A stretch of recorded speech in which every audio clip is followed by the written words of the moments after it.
noches, soy Juan Pablo Ibáñez, residente de anestesiología de la Universidad de Caldas. El día de hoy vamos a hablar de la anestesia para el paciente quemado. Primero y muy importante es entender la fisiopatología de la lesión por quemadura y vamos a hablar de los puntos relevantes para el anestesiólogo. Entonces, en la primera fase de la quemadura, que es la lesión aguda por quemadura, tenemos una destrucción masiva del tejido, lo cual genera una activación de la respuesta inflamatoria debido a los componentes que libera pues este tejido destruido. Esta respuesta inflamatoria marcada libera histamina, prostaglandinas, quininas y tromboxanos eh, que van a generar edema significativo y escape del líquido intravascular hacia el intersticio. Va a haber una necrosis del tejido quemado que se va a rodear de isquemia, y esta zona de isquemia es muy importante ya que puede ser recuperada si se da un manejo adecuado y una reanimación adecuada pues a este paciente quemado. Además, hay un fenómeno que cuando se genera una reperfusión de este tejido quemado y de este tejido lesionado con el manejo inicial, hay generación de especies reactivas de oxígeno que puede llegar a incrementar la zona de la lesión. Luego de la lesión aguda por quemadura, entre las 6 a 8 horas luego del trauma, tenemos lo que se conoce como shock por quemadura, que lo podemos tomar como un shock multifactorial asociado a una respuesta inflamatoria sistémica. Desde la parte vascular tenemos un aumento de la permeabilidad microvascular, por lo que vimos anteriormente.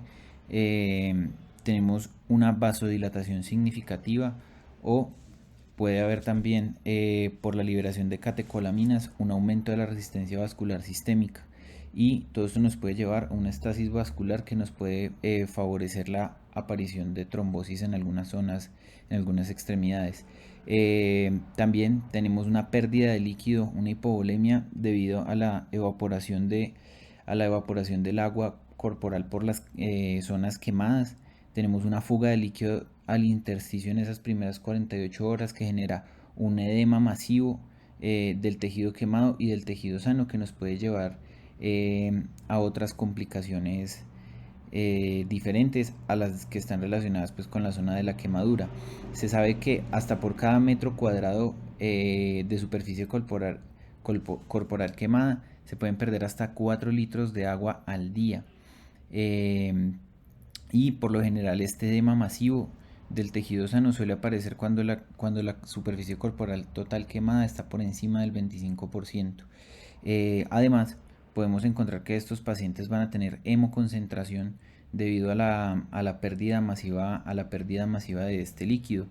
Inicialmente en el shock por quemadura vamos a tener una disminución de la precarga y de la poscarga, va a haber una disminución de la contractilidad y una disminución significativa del gasto cardíaco. Todo esto asociado nos puede traer un shock distributivo, asociado a un shock hipovolémico, asociado a un shock cardiogénico, por lo cual se dice que es un shock multifactorial. Luego vamos a tener una fase hipermetabólica, sobre todo después de las primeras 8 horas de la quemadura, donde vamos a tener un aumento significativo de la temperatura central.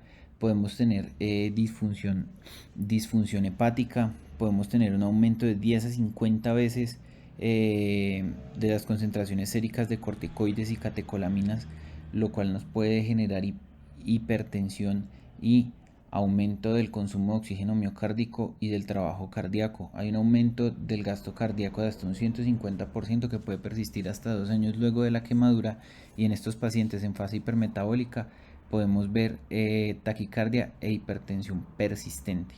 Además, vamos a tener un aumento de la ventilación hasta que se cierren estas heridas, y puede haber un fenómeno de resistencia a la insulina, por lo cual podemos ver algunos de estos pacientes hiperglicémicos. Además, tenemos degradación de las proteínas musculares, tenemos disminución de la masa magra y disminución de las proteínas séricas que nos van a alterar la cicatrización. Va a haber un estado catabólico muy importante con un alto consumo de proteínas y aminoácidos, y entre mayor sea la superficie corporal quemada, va a ser pues mucho más severo esta fase. Si no intervenimos y si no manejamos adecuadamente al paciente en esta fase, puede haber un agotamiento fisiológico que puede llevar a la muerte. Y tenemos que tener en cuenta que en los ancianos, si bien clínicamente no vamos a ver marcado este fenómeno. Va a estar en un estado hipermetabólico franco y va a haber un consumo de proteínas importantes, por lo cual hay que tener una vigilancia estrecha pues, de estos pacientes. En esta tabla podemos ver adicionalmente otros fenómenos que se van a generar durante las fases de la quemadura. En la fase inicial vemos que si el paciente estuvo expuesto a monóxido de carbono, puede haber alteraciones en el transporte de oxígeno importante que nos pueden aumentar la mortalidad. Debido a la degradación de esas proteínas musculares, vamos a tener una mioglobinuria y una disminución importante de la tasa de filtración glomerular, lo cual nos puede llevar a falla renal en estos pacientes. Vamos a tener disminución de la perfusión de las mucosas, sobre todo de la mucosa gástrica, lo cual en fases más tardías nos puede llevar a úlceras por estrés, incluso a ilio dinámico, y puede llegar a haber edema cerebral por los fenómenos que ya habíamos comentado, y con un aumento significativo pues, de la presión intracraneana que tenemos que tener en cuenta. También debemos conocer de forma adecuada la desclasificación de las quemaduras, ya que los fenómenos generados que dependen del porcentaje de superficie corporal total quemada que ya hablamos aquí van a depender sobre todo de las quemaduras profundas. Entonces, ¿cuáles son los tipos de quemadura que tenemos? La primera es la quemadura superficial, que solo va a afectar la epidermis. El paciente se ve con la piel rojiza, duele bastante, pero no requiere pues un manejo hídrico especial, solamente analgésico. Tenemos las de segundo grado, inicialmente las de segundo grado superficial, que va a comprometer la epidermis y la dermis superficial. Ese paciente que presenta ampollas es muy doloroso, pero va a sanar espontáneamente sin mayor dificultad. Ya tenemos las quemaduras de segundo grado profundas, las cuales sí nos van a impactar dependiendo de su extensión en el estado del paciente. Va a comprometerse la epidermis y la dermis profunda, es muy dolorosa para el paciente y requiere pues en muchas ocasiones manejo quirúrgico. Luego tenemos las de tercer grado, donde hay una destrucción total de la epidermis y la dermis. Los pacientes sienten dolor solo con la presión profunda. Estas son de las quemaduras que más impactan la fisiología del paciente y siempre van a requerir de manejo quirúrgico. Y tenemos las de cuarto grado, donde ya hay destrucción del hueso, la fascia y el músculo, las cuales son pues las más graves y las que más efecto fisiológico van a tener sobre estos pacientes. Además de la profundidad de las quemaduras, debemos clasificar la severidad de estas. Entonces hay unos criterios definidos para la severidad de estas quemaduras. Las quemaduras menores son aquellas menores del 10% de la superficie corporal total quemada en los adultos, menor del 5% en los niños, o menor del 2% de quemaduras de espesor completo, o sea, tercer y cuarto grado. Las quemaduras moderadas son aquellas que van del 10 al 20% de superficie corporal total en adultos, del 5 al 10 en los niños, o que ya nos va de un 2 al 5% de quemaduras de espesor completo. Además, si tenemos sospecha de una lesión en la vía aérea por inhalación, fue quemadura por alto voltaje o es una quemadura circunferencial, se considera una quemadura de severidad moderada. Si esta circunferencial fue en el tórax, puede llegar a ser severa debido a los problemas respiratorios que va a generar. Hay que tener en cuenta que muchos pacientes pueden tener problemas médicos que predisponen a infecciones como diabetes, lo cual nos aumenta la severidad pues, de estas quemaduras. Y ya tenemos las quemaduras mayores, donde es más del 20% en adultos y más del 10% en niños de superficie corporal total quemada, más del 5% de quemaduras de espesor completo,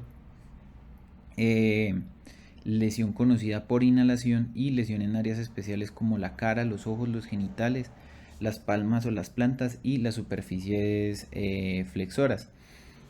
Estos pacientes, siempre los de severidades moderadas a severa, requieren pues manejo intrahospitalario.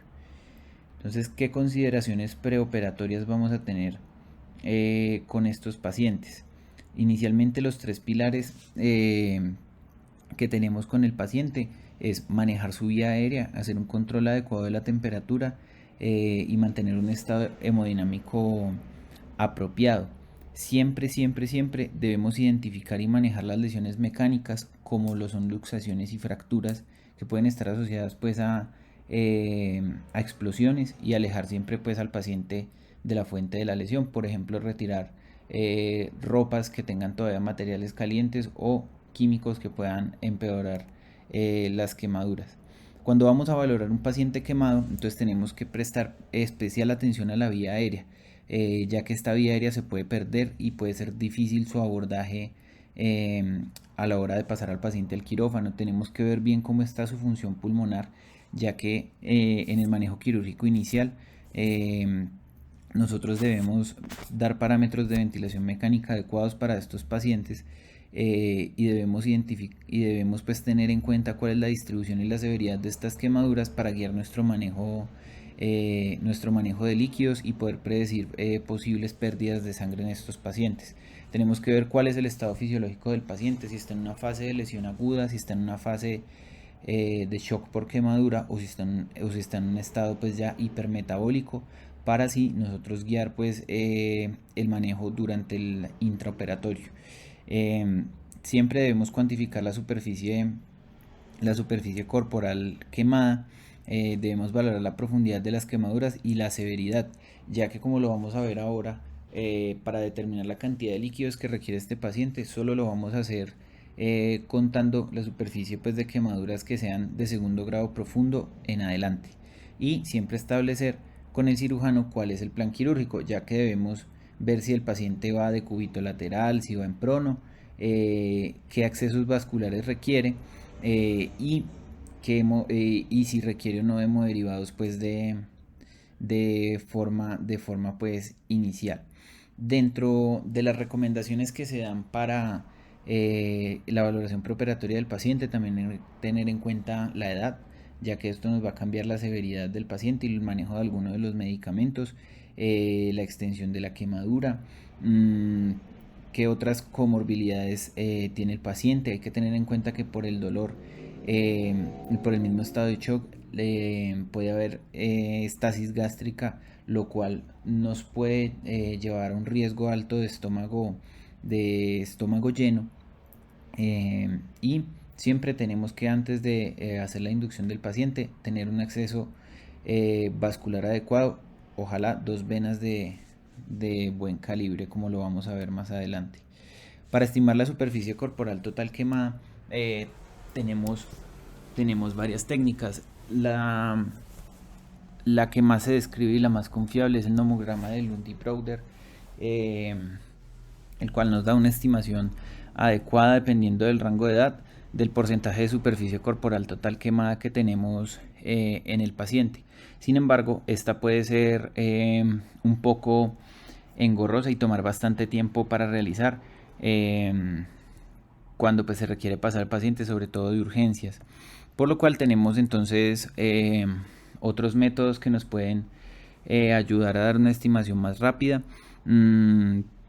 Tenemos la regla de los 9 de Wallace, donde podemos tener este diagrama impreso para determinar, según el área donde se encuentran estas quemaduras, como ya lo decíamos, las de segundo grado profundo en adelante, estimar pues qué porcentaje de superficie corporal total tiene el paciente. Además, un método muy rápido para estimar esta superficie corporal quemada es el método palmar, donde con la misma palma del paciente vamos a estimar un aproximado de un 1% de superficie corporal total quemada, con pues el tamaño de la palma del paciente, sumando pues la cantidad de áreas quemadas que nos dé esto. Siempre que estemos pensando en pasar un paciente quemado a cirugía, tenemos que tener en cuenta que cuando se hace desbridamiento quirúrgico o se sacan zonas de injerto, esas zonas pueden sangrar bastante. Se ha visto que pues en los adultos la zona donante e incluso la zona donde se va a realizar el desbridamiento pueden sangrar alrededor de un 2.4% de la volemia calculada por cada centímetro cuadrado que se extraiga. Y en los niños estas zonas donantes hasta un 3.4% por cada centímetro cuadrado pues de piel que se vaya a extraer. Dependiendo también del tiempo que haya pasado desde la quemadura y desde desde la quemadura, y si esta lesión está infectada, pueden haber diferentes pues cálculos que se pueden hacer una pérdida de sangre para una pérdida de sangre estimada, y como lo podemos ver en la tabla de la diapositiva, las lesiones infectadas siempre van a sangrar mucho más que las que no está infectada. Estas pérdidas estimadas nos van a servir para determinar si el paciente requiere de transfusión antes de la cirugía o de tener sangre reservada o en sala para poderlo pasar al procedimiento. También debemos definir con el cirujano si el desbridamiento se va a hacer de forma tangencial o facial. La forma tangencial es donde el cirujano va desbridando hasta que encuentra el tejido que sangra, que es el tejido sano, el cual nos va a presentar pues un mayor riesgo de sangrado. En el facial, el cirujano va a debridar hasta la fascia directamente, sin buscar zonas de sangrado, lo cual nos va a dar pues unas menores pérdidas en este tipo de abordaje. Debemos también valorar el riesgo de eventos tromboembólicos en el paciente quemado, como lo podemos ver en este estudio que se realizó con un aproximado de 33.600 pacientes de forma retrospectiva, con una herramienta desarrollada que era un repósito nacional de quemados. Se vio cuál era la evidencia de trombosis venosa profunda y de tromboembolismo pulmonar, y se buscaron cuáles eran pues los mayores factores de riesgo en los pacientes quemados. Como podemos ver en estas tablas del estudio, se vio pues que las lesiones por inhalación y el hecho de requerir unidad de cuidado intensivo nos aumentó significativamente el riesgo de eventos tromboembólicos, con un R de 3.5% para la inhalación y de 3.7% para la admisión en UCI. Y uno de los más importantes es que requiera ventilación mecánica por más de 48 horas, por lo cual estos pacientes siempre deben tener pues un manejo tromboprofiláctico adecuado. Además, se vio que hay un rango de un 20 a un 60% de la superficie corporal total quemada. Hay que hacer la aclaración pues que son para las de segundo grado profundo en adelante, donde nos va a dar un aumento muy significativo del riesgo tromboembólico en estos pacientes. ¿Qué consideraciones tenemos que tener entonces para el manejo de la vía aérea? Para el manejo de la vía aérea tenemos que tener en cuenta que esta es una de nuestras prioridades durante la valoración preoperatoria, ya que esta puede obstruirse directamente por las lesiones o por las quemaduras que se generen por inhalación o por el edema secundario a las otras quemaduras extensas del cuerpo. Además, estos pacientes pueden presentar alteraciones anatómicas de la vía aérea debido pues a sus propias quemaduras. Su vía aérea también puede obstruirse, fácilmente, y tenemos varios factores pues de riesgo para que se genere esto, como una mayor área corporal total quemada y una mayor profundidad de estas quemaduras en la cabeza, en la cara y dentro de la boca siempre nos van a predecir un riesgo de obstrucción en la vía aérea, la lesión por inhalación y otros traumas asociados, como en el caso de las explosiones. Siempre tener en cuenta que los niños tienen el mayor riesgo de todos para la obstrucción de la vía aérea superior e inferior por el calibre de estas mismas, y tenemos que tener en cuenta que al hacer nosotros la laringoscopia y ser a veces los primeros que vemos la vía aérea de estos pacientes, debemos tratar de definir y describir bien qué lesiones encontramos para saber qué manejo se le debe hacer a estos pacientes.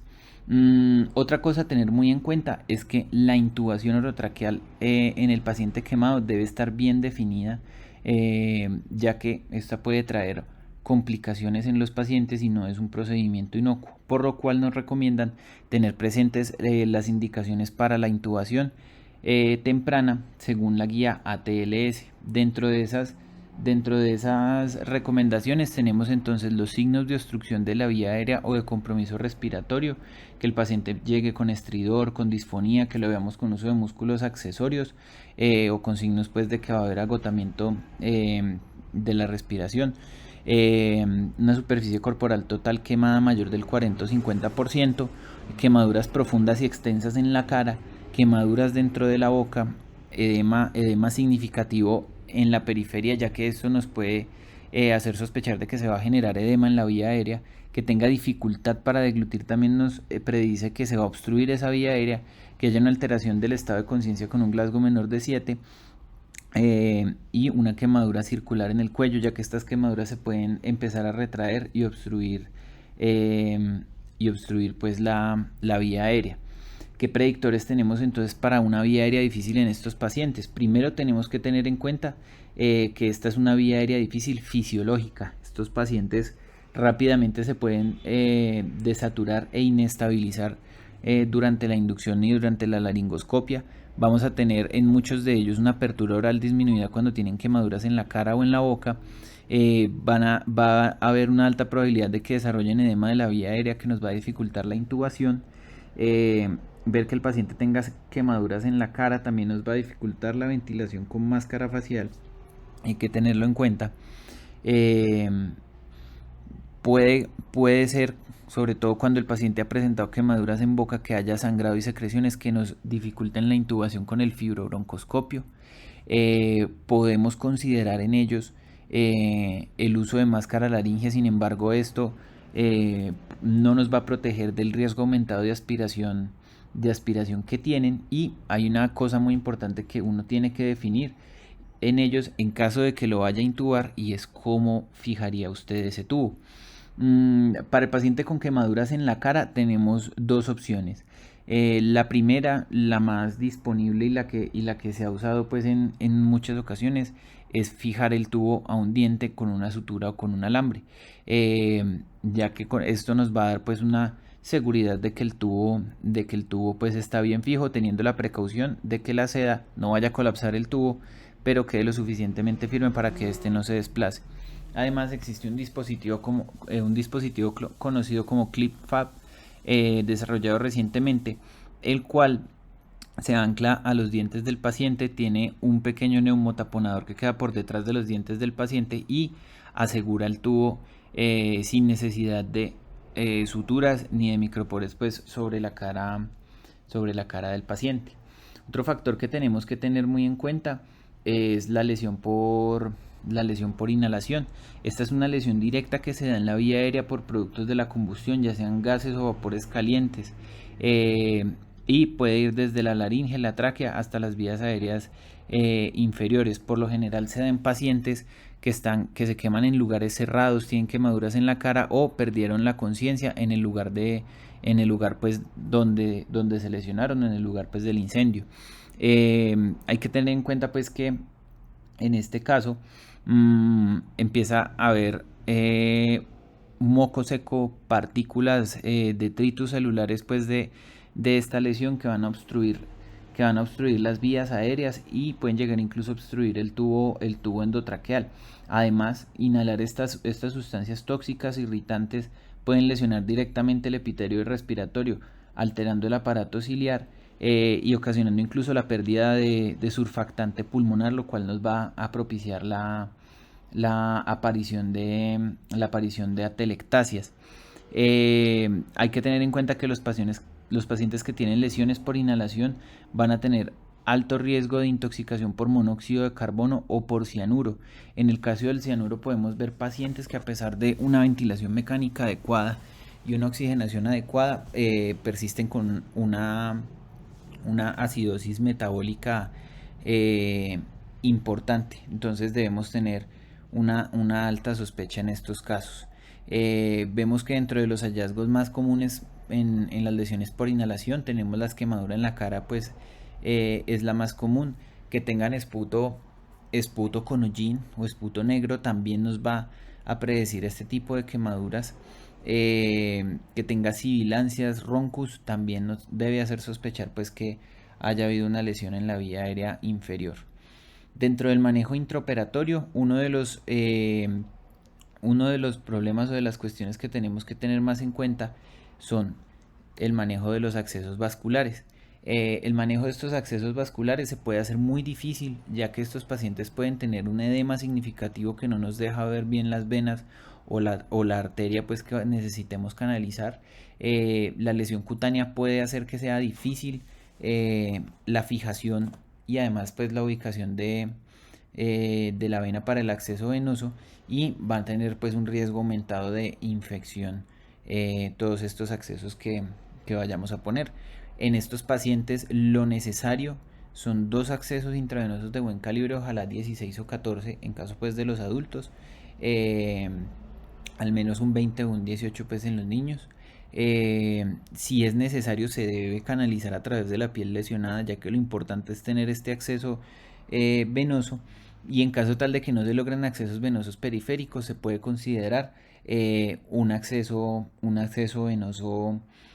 venoso central. Mm, Muchas veces puede requerirse incluso que el cirujano debride la zona de la quemadura, eh, para poder ubicar el sitio donde se va a realizar la punción. Dentro de la monitorización va a depender de la extensión de la lesión y y del estado fisiológico pues del paciente, y también pues de cuál sea la intervención que se requiere. Eh, siempre en estos pacientes quemados debo incluir dentro de mi monitorización la temperatura, ya que ellos fácilmente pueden perder calor debido a la evaporación y llevar a una hipotermia que nos va a agravar todo su cuadro clínico, en el cual muchas veces hay acidosis metabólica y puede haber coagulopatía debido a su trauma, y la hipotermia pues nos va a empeorar toda esta situación. Se sabe más o menos que los pacientes quemados pueden perder hasta 1 grado de temperatura cada 15 minutos si se exponen al medio ambiente.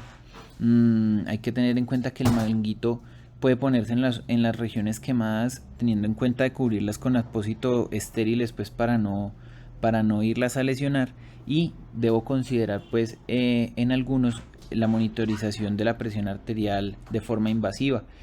Por ejemplo, en pacientes que estén con un manejo vasopresor, que tengan un sangrado mayor al esperado, que yo vea que tienen una presión arterial muy lábil y difícil pues de controlar, en pacientes donde yo requiera o quisiera pues dar una estimación de si me va a responder o no a líquidos, ya que la presión arterial invasiva nos va a permitir mirar parámetros como la variación de la presión de pulso, la variación de eh, la variación pues de la presión sistólica.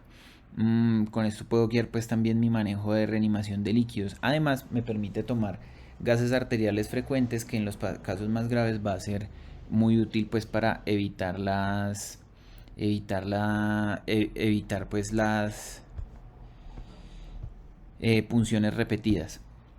Siempre en estos pacientes es muy importante monitorizar el gasto urinario, ya que tienen un riesgo elevado de generar una lesión renal aguda debido a la degradación de las proteínas musculares que se generan y a todo el estado de shock pues que ya hemos visto a lo largo de la charla. También, como estos pacientes muchos están en un estado hipermetabólico, es adecuado hacerles glucometrías constantes, y mantener pues una glicemia dentro de los rangos normales para evitar complicaciones pues en el posoperatorio. Para el manejo de líquidos endovenosos, que ha sido una parte pues de bastante controversia en los pacientes quemados, primero lo más importante es que yo determine la cantidad de líquidos que necesita el paciente. Los pacientes quemados pueden recibir una gran cantidad de líquidos endovenosos en las primeras 24 horas de su tratamiento, lo cual puede llegar incluso a ser deleterio si es una cantidad más de la que requieren, asimismo como puede ser deleterio cuando se dan cantidades menores a las que se requieren. Se sabe que entre más extensa y severa sea la quemadura, más líquidos endovenosos reciben, eh, y debemos tener entonces en cuenta algunas pautas para manejo de los líquidos endovenosos.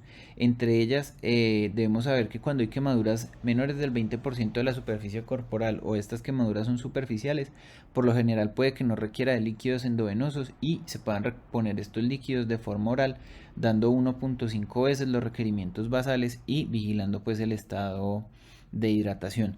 Para determinar cuál es la cantidad de líquidos que requiere este paciente, eh, tenemos varias fórmulas, pero antes de empezar a hablar de esas fórmulas hay que saber que ninguna de estas es precisa.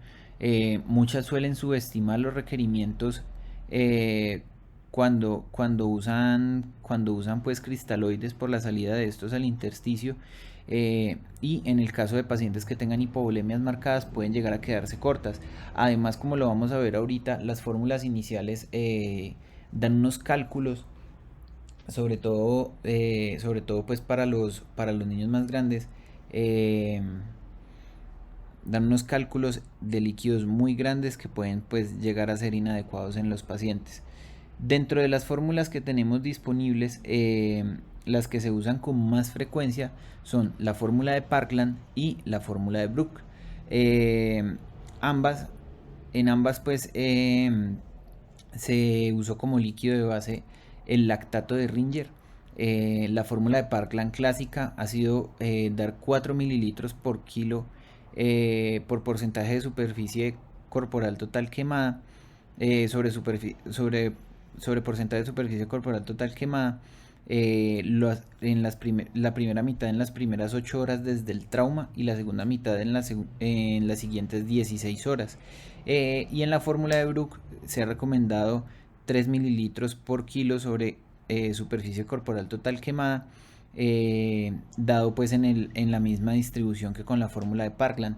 La fórmula de Brook fue una fórmula que se desarrolló pues sobre todo en traumas de guerra. Se usó para soldados y se vio que con un menor volumen de líquidos de cristaloides había una adecuada pues respuesta del paciente con un menor riesgo de sobrecarga de líquidos.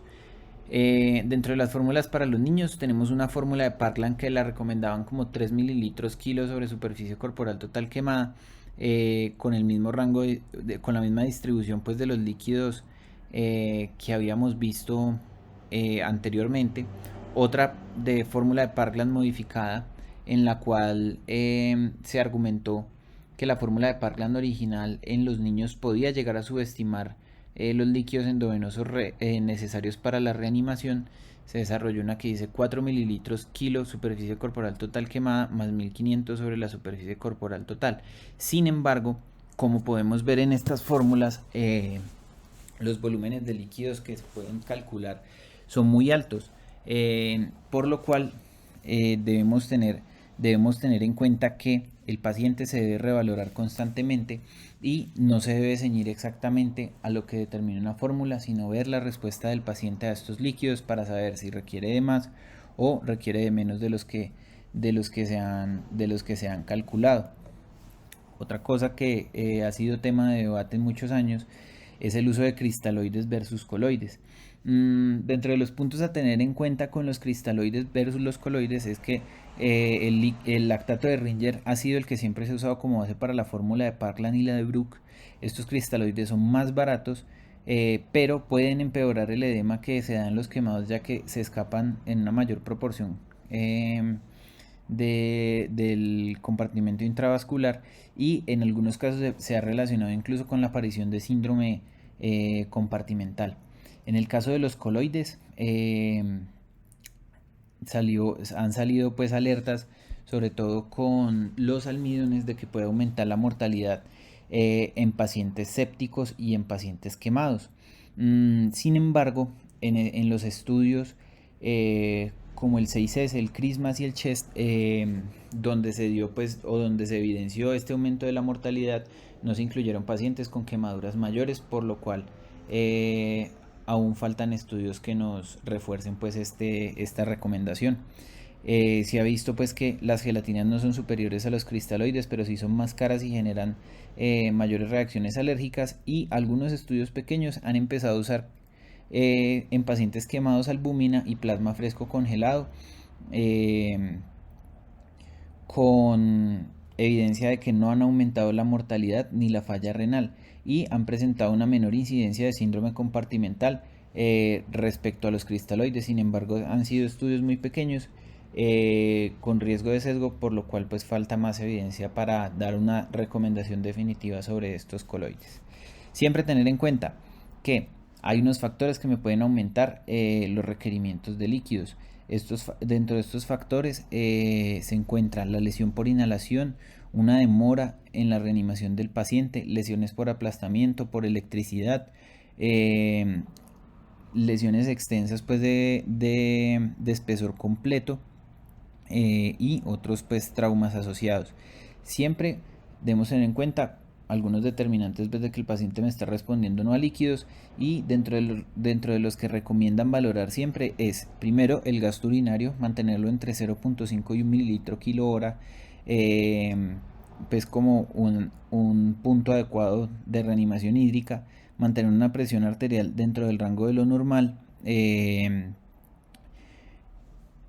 y si tengo disponibilidad de ecocardiograma y ultrasonido, ver que esté con una función ventricular o una fracción de eyección pues dentro de lo normal, lo cual nos puede pues sugerir de que el paciente está con un adecuado nivel de líquidos. Ya para continuar con el manejo de la ventilación, siempre se ha recomendado parámetros de ventilación protectora intraoperatoria en estos pacientes con volúmenes corrientes de 6 a 8 mililitros kilo y unas frecuencias respiratorias ajustados al CO2 expirado, manteniendo pues una meta entre 35 y 45. Usar la FiO2 mínima necesaria para que sature por encima de 94. Tenemos que tener en cuenta que unas fracciones inspiradas de oxígeno muy altas aumentan el riesgo de atelectasia, que de por sí ya está aumentado en estos pacientes. Mantener una presión inspiratoria menor de 30 centímetros de agua, una presión plató menor de 30 o menor de 28 en niños. Siempre usar PIB en estos pacientes para prevenir la aparición de atelectasias. Mantener una driving pressure menor de 15 centímetros de agua y una resistencia en la vía aérea menor de 15 centímetros de agua. Con eso la mayoría de nuestros pacientes van a tener una ventilación adecuada. Sin embargo, debemos tener en cuenta que los pacientes que tienen lesiones por inhalación y sobre todo lesiones graves por inhalación pueden requerir de ventiladores de alta frecuencia para que se dé un manejo ventilatorio adecuado. Sin embargo, estos muchas veces no están disponibles para el manejo intraoperatorio. Bueno, dentro de las consideraciones farmacológicas que hay que tener en cuenta de los pacientes, primero debemos saber que la mayoría de ellos presenta hipoalbuminemia, lo cual me va a aumentar la fracción, la fracción de medicamentos ácidos libres, entre ellos algunos como la bupivacaína, lo cual nos puede aumentar el riesgo de toxicidad por estos. Aumenta la alfa-glicoproteína ácida, que se une a medicamentos básicos disminuyendo sus concentraciones. En las primeras 48 horas debemos tener en cuenta que hay una disminución de la irrigación al hígado y a los riñones, lo cual nos puede prolongar las vidas medias de muchos de los medicamentos que tienen aclaramiento hepático y renal. Va a haber disfunción pues de las enzimas para las reacciones de fase 1, lo cual pues nos va a aumentar pues la vida media de muchos de estos medicamentos.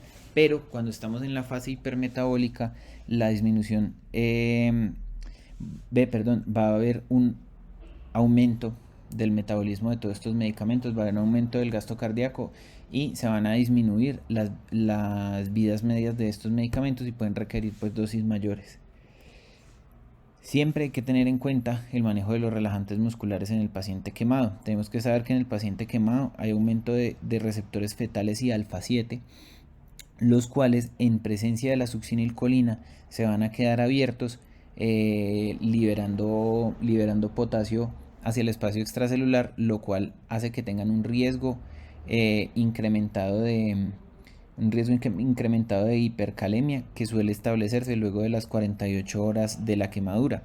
Además, van a tener menor sensibilidad a los relajantes no despolarizantes por la presencia de de estos receptores diferentes, y podemos ver que en el caso del rocuronio se pueden requerir dosis de 1.2 a 1.5 para lograr parálisis hasta en 90 segundos.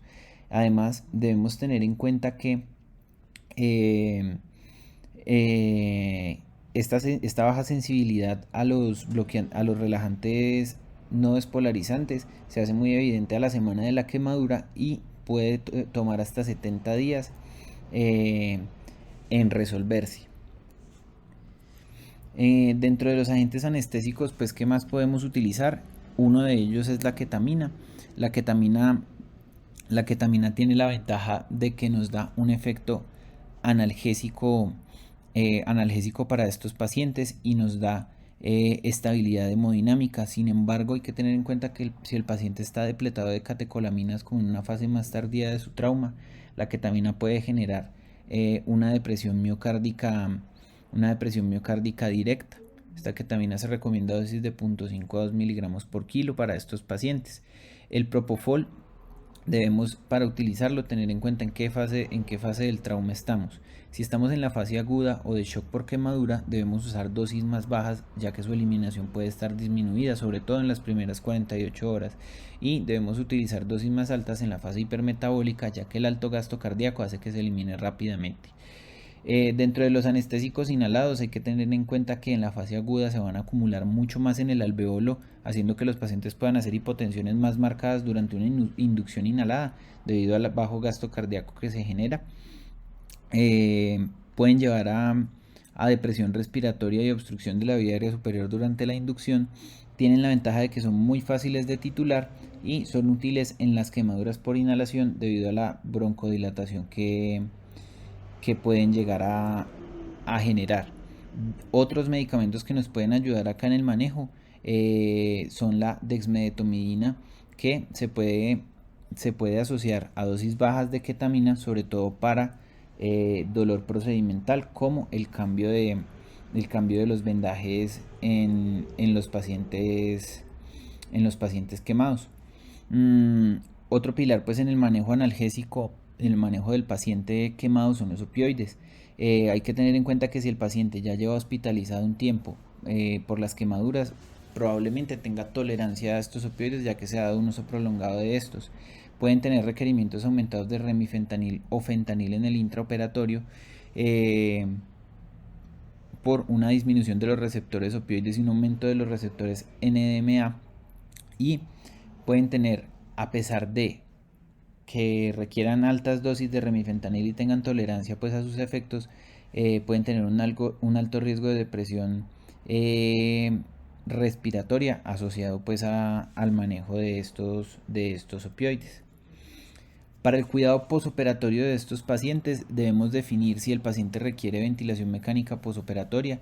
Los casos típicos donde se va a requerir esta ventilación son en la lesión por inhalación, cuando desarrollen SDRA, cuando tengan un alto riesgo de sangrado o de reintervención temprana. Es posible que el paciente requiera quedar en ventilación en la UCI, y cuando tengan un alto riesgo de pérdida de injerto en caso de que se lleguen a mover. En esos casos es mejor que hasta que el injerto esté bien, el paciente esté bajo sedación y ventilación mecánica. El manejo analgésico, siempre se ha recomendado que se haga un manejo analgésico multimodal. Se recomienda mucho el manejo con paracetamol asociado a AINES o opioides débiles de forma inicial, pues, dependiendo de la intensidad del dolor del paciente, para el usar, pues, tempranamente o no analgésicos más fuertes como los opioides. Otros de los analgésicos que nos pueden ayudar son la ketamina. La ketamina nos va a disminuir el consumo de opioides, pues, en estos pacientes. También se debe hacer control de la ansiedad, primero con medidas no farmacológicas, como mantener el acompañamiento del paciente, la consulta psicológica, en el caso de los niños el juego y las distracciones, lo cual va a aumentar, pues, su tolerancia al dolor y va a disminuir la necesidad de medicamentos. Además, considerar el uso de analgesia controlada por el paciente con opioides intravenosos para, pues, controlar el dolor y mantener al paciente con una mayor comodidad. Otras de las terapias pues ayudantes para el manejo del paciente quemado es la insulina, ya que va a ayudarnos a mantener unas glucometrías adecuadas y va a tener un efecto anabólico que va a contrarrestar un poco toda la catabólisis de las proteínas musculares que ya vimos que se genera en estos pacientes. Y ya que estos pacientes pueden estar taquicárdicos o hipertensos, especialmente para el tema de la taquicardia se recomienda el uso de propanolol a 0.5 hasta 4 miligramos kilo día para bajar la frecuencia cardíaca de un 15 a 20%. No debemos olvidar que estos pacientes pueden hacer úlceras gástricas con estrés y el uso de bloqueantes de bombas de protones como omeprazol y esomeprazol está indicado para el manejo postoperatorio adecuado de estos pacientes. Y muchas gracias por su atención.